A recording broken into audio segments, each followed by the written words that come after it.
Hello friends, कैसे हैं आप सब। आप सभी का आपके अपनी YouTube channel sociology with Sangeeta में मैं संगीता स्वागत करती हूं। और इस चैनल के माध्यम से हम लोग सोशियोलॉजी के कम्पिटिटिव एग्जाम के प्रिपरेशन करते हैं, जिसके अंतर्गत आपको यूट्यूब पे डेली 2 क्लासेस मिलती हैं।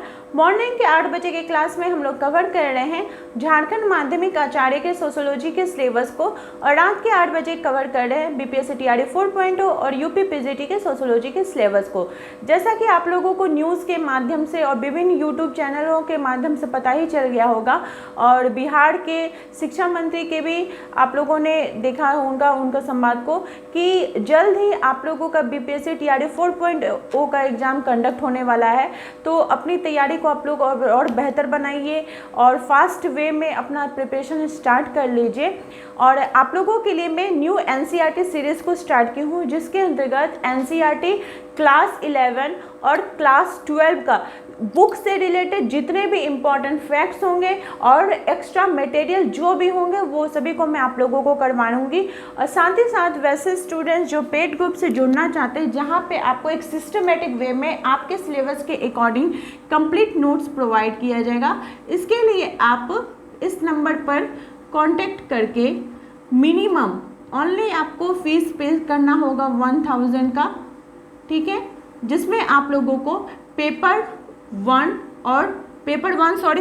तो हिंदी इंग्लिश है, आप पेपर 2 जो आपका जीके जीएस है और पेपर 3 आपका जो सोशियोलॉजी है उसका नोट्स आपको प्रोवाइड किया जाएगा। पेपर 2 में आपको एनसीईआरटी एससीईआरटी के लिए इम्पॉर्टेंट मटेरियल 1 लाइनर फॉर्म में मिलेंगे, जो कि आपके एग्ज़ाम के लिए, आपके जो 40 मार्क्स का एग्ज़ाम है, जिसमें आपको करंट अफेयर्स और मैथ को छोड़कर बाकी आपका आधुनिक भारत का इतिहास, उसके बाद साइंस, उसके बाद आपका हो गया ज्योग्राफी, इन सभी के पोर्शन आपको दिए जाएंगे। और साथ ही साथ आपका जो 80 मार्क्स का सोशियोलॉजी है, इसका कंप्लीट प्रिपरेशन आप लोगों को करवाया जाएगा विद एनसीईआरटी सीरीज़। एनसीईआरटी क्योंकि देखिए बीपीएससी का जो एग्ज़ाम का पैटर्न है या फिर बीपीएससी जो एग्ज़ाम लेता है वो एनसीईआरटी बेस्ड रहता है। जितने भी क्वेश्चन आपके रहेंगे एनसीईआरटी बेस्ड ही रहेंगे, तो इसलिए हम लोगों को एनसीईआरटी को बेस बनाते हुए उसी लेवल उसके टॉपिक को और ज़्यादा बेहतर ढंग से पढ़ना पड़ेगा। तो चलिए आज की क्लास को हम लोग स्टार्ट करते हैं। आज हम लोग पढ़ रहे हैं, हम लोगों का क्लास 11 का भाग 1 का चैप्टर नंबर 1 कंप्लीट हो गया था, समाजशास्त्र समाज। आज हम लोग का चैप्टर नंबर 2 है, जिसमें हम लोग समाजशास्त्र में प्रयुक्त शब्दावली। चैप्टर नंबर 2 है समाजशास्त्र में प्रयुक्त शब्दावली।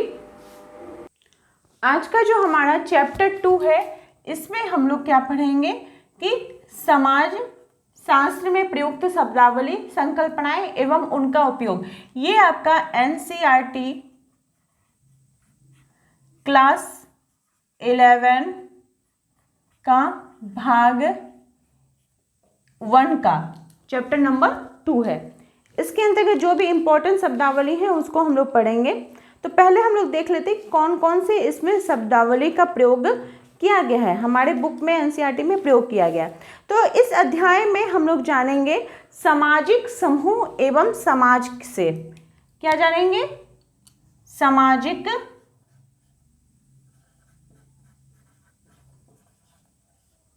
समूह एवं समाज।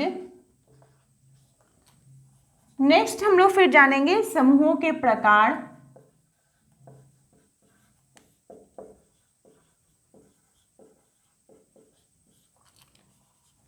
नेक्स्ट है समूह के प्रकारों के अंतर्गत हम लोग प्राथमिक समूह और द्वितीयक समूह को देखेंगे। फिर समुदाय अथवा समाज का बोध।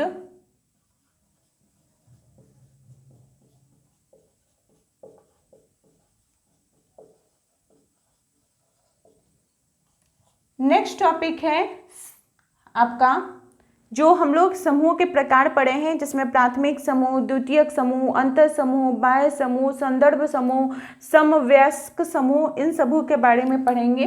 फिर सामाजिक स्तरीकरण,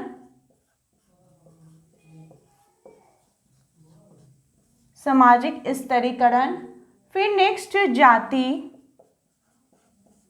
वर्ग,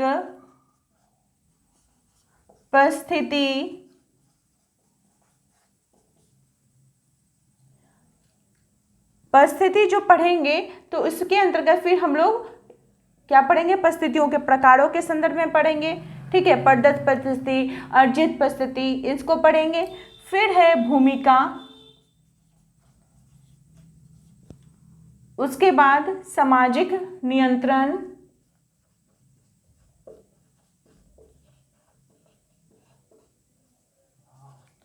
फिर है सामाजिक नियंत्रण का महत्व, सामाजिक नियंत्रण का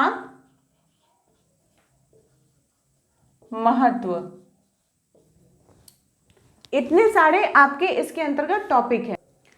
तो आप समझ सकते हैं आपका इसमें हम लोग क्या पढ़ रहे हैं कि समाजशास्त्र में प्रयुक्त शब्दावली, कौन कौन से शब्दावली का प्रयोग किया गया है। सामाजिक समूह एवं समाज, समूहों के प्रकार, समुदाय अथवा समाज का बोध, सामाजिक स्तरीकरण, जाति, वर्ग, परिस्थिति एवं भूमिका, इन सभी के बारे में पढ़ेंगे। तो चलिए एक एक करके स्टार्ट करते हैं।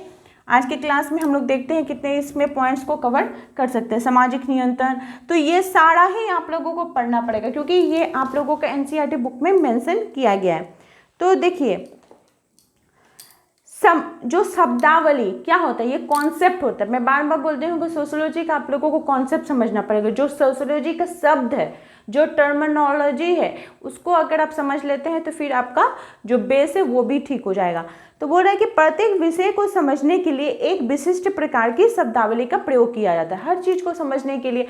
जैसे कि आप लोगों को अगर मैं बोल दूं कि रात, तो रात ये जो शब्द है, इस सब को आपके तुरंत आपके दिमाग में एक छवि आ जाएगी कि वो अंधेरा होगा, रात होगा। ठीक है, दिन बोलेंगे तो आपको दिमाग में आ जाएगा सूर्य होगे। तो इसके लिए कोई आपको बताने की जरूरत है, एक शब्द आपको मिल गया है जिसको कि आप उसको उस शब्द से ही पता चल जाएगा कि ये किसके बारे में बात की जा रही है, जिसके माध्यम से हम लोग आड़े प्रत्येक विचार, संकल्पनाएं व तथ्यों को एक दूसरे के पृथक कर सरलता से समझा जाता है। कोई भी चीज़ों के बारे में हम जब जानकारी हासिल करते हैं, एक दूसरे से कनेक्टिव करते हैं, तो उन शब्दों के माध्यम से ही करते हैं। जैसे उदाहरण के लिए बोला गया है, प्राथमिक और द्वितीयक समूह, समाज व समुदाय, मानवीय व्यवहार, परिस्थिति, भूमिका, प्रकारवाद, संघर्षवाद, ये सभी चीज़ें जो बोल रही है, सबका अपना अपना में एक अलग अर्थ है। सब कोई अपने अपने एक अलग अर्थ को लिए हुए है। ठीक है, तो उसी प्रकार से सबसे पहले हम लोग क्या पढ़ते हैं कि सामाजिक समूह एवं समाज, सामाजिक समूह क्या होता है और समाज क्या होता है, इसको हम लोग पढ़ते हैं। तो देखिए सामान्य अर्थों में समूह का अर्थ क्या होता है। अगर आपको समूह के बारे में बोला जाए, ग्रुप के बारे में बोला जाए, तो उसमें आपके दिमाग में तुरंत बातें आ जाएंगी कि ये क्या होगा, कुछ लोगों का समूह होगा, कुछ लोग जो होंगे वहाँ पर एकत्र होंगे, सबकी अपनी एक सामान्य विचारधाराएं होंगी, उसके अनुसार वे लोग कनेक्टिव हुए होंगे। ठीक है, तो उसे ही क्या बोला जाता है, समूह बोला जाता है। जिस समय दो या दो से अधिक व्यक्ति समान उद्देश्यों या स्वार्थों की पूर्ति के लिए परस्पर संबंध का निर्माण करते हैं, अपने व्यवहार द्वारा एक दूसरे को प्रभावित करते हैं, तो उसको क्या कहा जाता है, सामाजिक समूह कहा जाता है। क्या कहा जाता है, सामाजिक समूह कहा जाता है। बोले प्रत्येक समाज में, चाहे वो प्राचीन हो या सामंतीय हो अथवा आधुनिक हो, एशियन हो, अफ्रीकन हो, इंडियन हो, हर एक समाज में आपको समाज देखने को मिलता है, सोसाइटी देखने को मिलता है, सभी जगह में ये विद्यमान होते हैं। कहीं कहीं आपको एक अर्ध समूह भी देखने को मिल देगा। ठीक है, एक सामाजिक समूह का क्या होगा, कम से कम निम्न विशेषताएं होने चाहिए। कोई भी जो सामाजिक समूह है वो कैसे बनता है, तो इन निम्न विशेषताओं के कारण, कौन कौन सा, तो उसके अंतर्गत निरंतरता के लिए दीर्घ स्थायी अंतःक्रिया होगी। निरंतरता, उस समूह के, उस ग्रुप के अंतर्गत निरंतरता बनी रहेगी और वो स्थायी भी होगा। ठीक है, दीर्घ स्थायी क्रियाएं भी उसके अंतर्गत भी होती। स्थायी का मतलब स्थिर रहने से नहीं है, उसके अंतर्गत जो भी क्रियाएं होती होंगी वो परमानेंट, वो क्रियाएं होती रहती होंगी। इन अंतःक्रियाओं को का अपना स्थिर प्रतिमान होगा। अन्य सदस्यों के साथ एक सी पहचान बनाने के लिए इनके अंतर्गत जो समूह के सदस्य, आप देखिएगा, आप जिस भी ग्रुप के सदस्य रहते हैं उस ग्रुप के साथ आपका एक अपनत्व की भावना, आपके साथ एक कनेक्टिविटी देखने को मिलता है। ठीक है।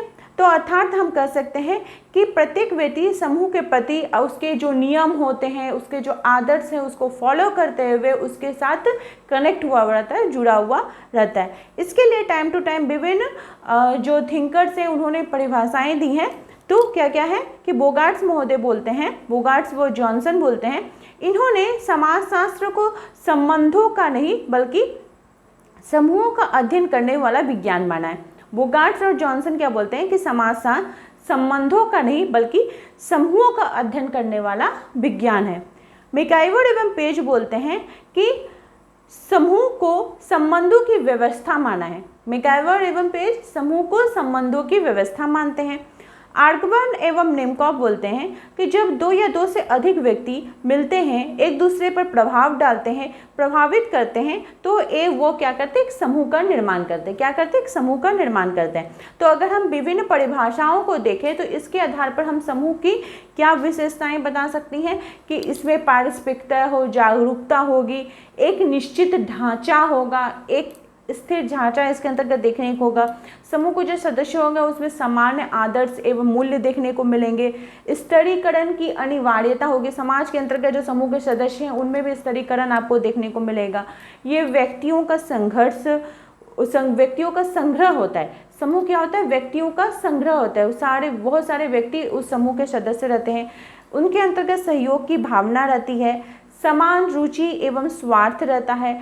समूह के जो सदस्य होते हैं सबको, जैसे आपका परिवार में क्या होता है, परिवार भी तो लोगों का समूह होता है ना। सबके परिवार के जितने भी सदस्य सबको उनके योग्यता के अनुसार कार्य बटा हुआ रहता है, उस कार्य को वो फॉलो करते हैं, ठीक है। उनकी जैसी क्षमता है उसके अनुसार उनको कार्य दिया जाता है, उस कार्य को वो करते हैं। तो उसी तरह से समूह में भी कार्यों की भावना होती है, स्थिरता एवं स्थायित्व होती है। समूह जो होता है हमेशा ध्यान रखिएगा, समूह हमेशा मतलब उसका जो आकार होता है वो सीमित रहता है, स्थित रहता है। हम समूह को सदस्य को आकार को सीमित आकार का हम लोग जानते हैं, और दीर्घ स्थायी अंतर्क्रिया हमारे इसके अंतर्गत देखने को मिलती है। अब हम लोग देखते हैं कि समूह के प्रकार कौन कौन से हैं। यहाँ पे हम लोग क्या पढ़ रहे हैं, समूह के प्रकारों के संदर्भ में। तो समूह के प्रकार कौन से हैं, तो पहला आ जाएगा प्राथमिक समूह,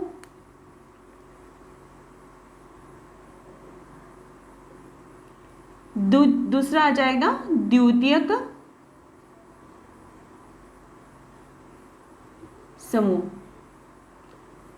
मैं आपको एकदम इजी वे में समझाऊंगी ताकि आप लोग को एकदम उसको आराम से याद सके। तो प्राथमिक समूह, चार्ल्स कूले ने प्राथमिक समूह शब्द का प्रयोग सबसे पहले कब किया था, तो 1909 में कौन किए थे, तो चार्ल्स कूले।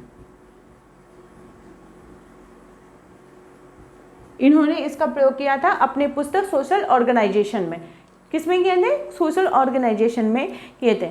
और उन्होंने प्राथमिक समूह के बारे में बताया था कि एक ऐसा समूह है जिसमें सदस्यों की संख्या कम होती है, आपस में उनका अंतःक्रिया होता है, ठीक है, आमने सामने का संबंध पाया जाता है और अनौपचारिक संबंध इनके अंतर्गत पाया जाता है, ठीक है। जैसे परिवार हो गया, पड़ोस हो गया, छोटे बच्चों का खेल समूह हो गया, तो ये सभी प्राथमिक समूह के अंतर्गत आएगा। और प्राथमिक समूह की अवधारणा टॉनिज के जो गेमन साइफ्ट है, ठीक है, और समनर के अंतर समूह और रेडक्लिफ के लघु समुदाय से मिलता जुलता है, ये चीज़ आती है। तो एक ही लाइन में आपको कौन तीन चीज़ पता चल गया कि गेमन साइफ्ट के बारे में कौन बात करते हैं, तो टॉनिज बात करते हैं। आपका अंतर समूह के बारे में बात कौन, बाह्य समूह के बारे में बात कौन करते हैं, तो समनर करते हैं। और लघु समुदाय लिटिल कम्युनिटी के बारे में बात कौन करते हैं, तो आपके रेडक्लिफ को बात करते हैं। तो उन सभी से ये मिलता जुलता है, ये चीज़ याद रखिएगा। इसके लिए उन्होंने परिभाषा भी दी, परिभाषा के माध्यम से भी इसको बताने का प्रयास किया। जैसे C.H. कूले बोलते हैं कि प्राथमिक समूह को मानव प्रकृति का वृक्षारोपण या नर्सरी का, आपको क्वेश्चन पूछ सकता है किसने प्राथमिक समूह को नर्सरी कहा है, किसने प्राथमिक समूह को नर्सरी कहा है या वृक्षारोपण कहा है, तो किसने कहा है, C.H.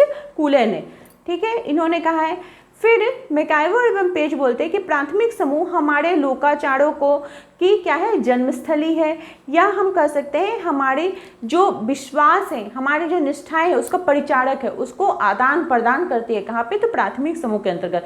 यहीं पे सबसे पहले बच्चे का सामाजिकरण भी होता है। लुंडबर्ग बोलते हैं कि प्राथमिक समूह का तात्पर्य दो या दो से अधिक व्यक्तियों से है जो एक दूसरे के साथ घनिष्ठ, सामान्य एवं व्यक्तिगत ढंग से व्यवहार करते हैं।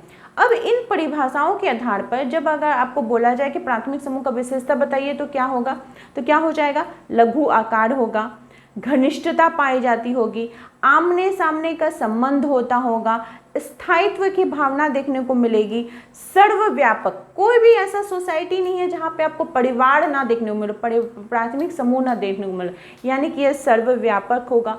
उद्देश्यों में क्या होगी, समानता होगी, स्वतः विकसित होता है, धीरे धीरे जैसे जैसे होता है टाइम टू टाइम विकसित होता है। समूह के सदस्यों के बीच शारीरिक समीपता होती होगी, ठीक है, समूह पर नियंत्रण होगा। तो ये सभी चीज़ें, व्यक्तिगत संबंध पाया जाएगा, अनौपचारिक संबंध पाया जाएगा। तो ये सब प्राथमिक समूह की विशेषताएं। आप लोगों को ये चीज़ समझ में आ गया। नेक्स्ट हम लोग क्या पढ़ेंगे, द्वितीयक समूह के बारे में। प्राथमिक समूह पे जहाँ आमने सामने का संबंध था, तो यहाँ पे आपको औपचारिक संबंध देखने को मिलेगा, ठीक है, इसी का विपरीत होगा। तो द्वितीय समूह शब्द का प्रयोग किंग्सले डेविस और जॉर्ज जी होमान्स ने कूले के प्राथमिक समूह के विरोध में किया था। ध्यान में रखिएगा, प्राथमिक समूह को कूले तो दिए ही हैं, ठीक है, लेकिन द्वितीयक समूह का सबसे पहले बात कौन करते हैं, तो आपके किंग्सले डेविस और जॉर्ज जी होमान्स। कूले ने जो प्राथमिक समूह दिया था ना, उसके विरोध में, उसके विपरीत में उन्होंने इसको द्वितीय समूह शब्द का बारे में बात की थी और बोले थे कि ये एक ऐसा समूह है जिसका आकार क्या होगा, बड़ा होगा, ठीक है, इसमें आमने सामने का संबंध नहीं पाया जाता होगा, जानबूझकर विचार विमर्श के उपरांत हम उस समूह के सदस्य बनते होंगे, ठीक है। फिर और द्वितीय समूह कैसा होगा, छुओ और जाओ की नीति होगी। कैसा होगा, छुओ और जाओ की नीति। जैसे आप समझ सकते हैं, आप किसी भी कोचिंग संस्थान के साथ जुड़ते हैं, जैसे अभी आपका मोटिव क्या है, बीपीएससी टीआरए 4.0 एग्जाम को कंडक्ट करना, तो इसके लिए आप नोट्स को लीजिएगा, परचेज कीजिएगा, आपका नौकरी हो जाएगा, तो फिर भी आप क्या जुड़े रहिएगा, नहीं रहिएगा, आप क्या है, तो ये कैसा हो गया, छुओ और जाओ की नीति। फिर आपका कोई अलग ग्रुप बन जाएगा, जब आप टीचर बन जाएगा तो टीचर का एक अलग ग्रुप बन जाएगा, तब तक स्टूडेंट के ग्रुप में तो नहीं रहिएगा। जैसे आपका विद्यालय हो गया, अस्पताल हो गया, छात्र संघ हो गया, तो ये सब द्वितीयक समूह के अंतर्गत आएंगे। इसके लिए भी टाइम टू टाइम थिंकर ने परिभाषाएं दी हैं। जैसे मजुमदार और मदन बोलते हैं, जब सदस्यों के बीच सम्मुखी संपर्क नहीं होता तो वो द्वितीयक समूह कहलाता है। किंग्सले डेविस द्वितीयक समूह को प्राथमिक समूह का विरोधी बताते हैं। सोरोकिन ने द्वितीयक समूह को संविदात्मक समूह कहा है। संविदात्मक समूह किसने कहा है, तो सोरोकिन महोदय ने कहा है, या ठीक है, याद रखिएगा, जिस प्रकार से नर्सरी चार्ल्स कूने पे बोला है, वही संविदात्मक समूह किसने कहा है, तो सोरोकिन ने कहा है। किसको कहा है, तो आपका द्वितीयक समूह को कहा है।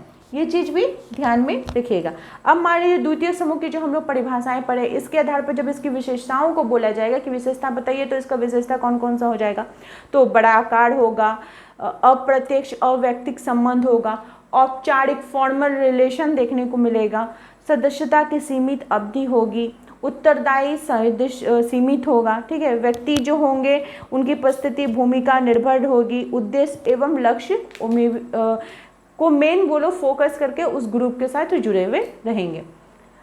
तो अब हम लोगों ने पढ़ लिया समूह के प्रकार। अब पढ़ेंगे समाज को कि समाज क्या है, ठीक है, समाज, इसके अंतर्गत हम लोग पढ़ेंगे समाज क्या है। तो देखिए, सामान्य बोलचाल की भाषा में समाज शब्द का प्रयोग व्यक्तियों के समूह के लिए किया जाता है या किसी भी संगठित या असंगठित समूहों को समाज कह दिया जाता है, ठीक है, कि व्यक्तियों का समूह होगा और संगठित और असंगठित रूप में वो एक दूसरे से जुड़े हुए होंगे। एक समाज का तात्पर्य एक ऐसा व्यक्तियों का समूह जो सामान्य जीवन में भागीदार हो, जैसे भारतीय समाज हो गया, पाश्चात्य समाज हो गया, ये सभी इसके अंतर्गत आएंगे। तो इसके लिए भी थिंकर्स ने परिभाषाएं दी हैं।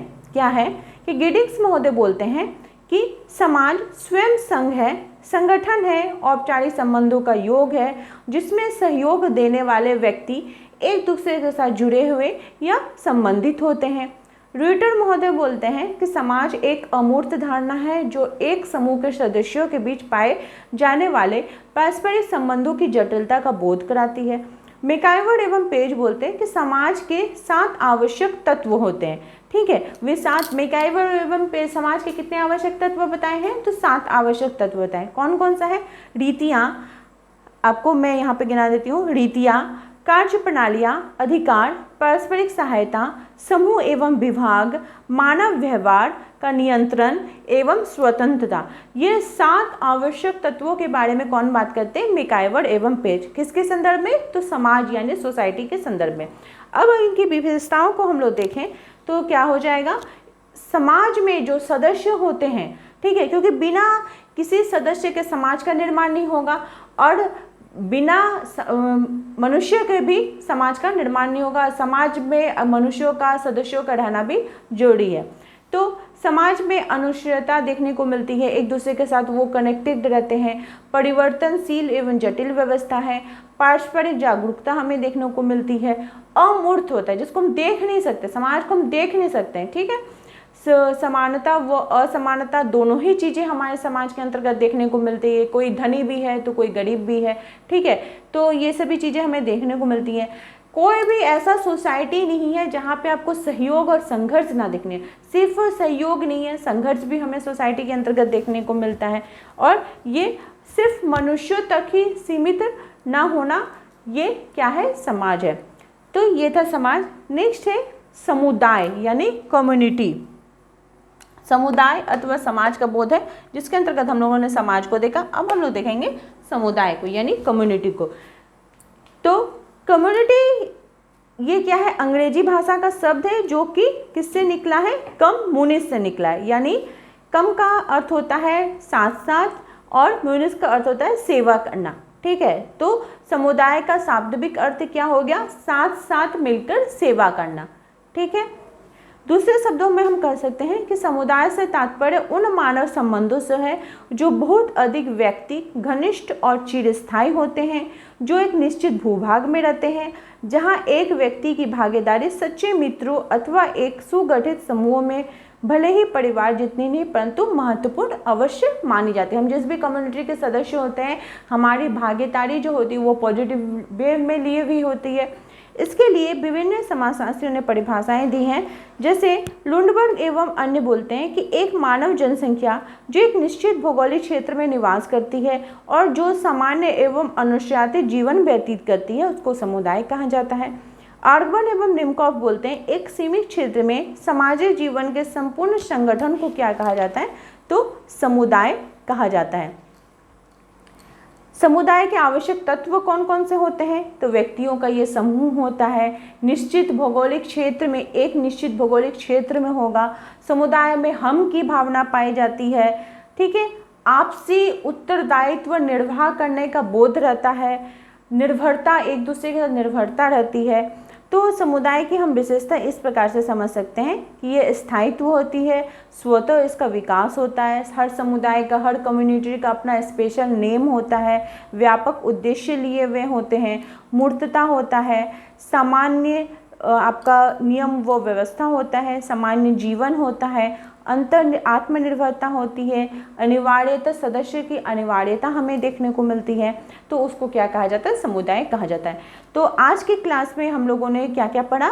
सामाजिक समूह व समाज को पढ़ा, समूह के प्रकारों के अंतर्गत प्राथमिक समूह एवं द्वितीयक समूह को देखा, समुदाय अथवा समाज व संघ को देखा।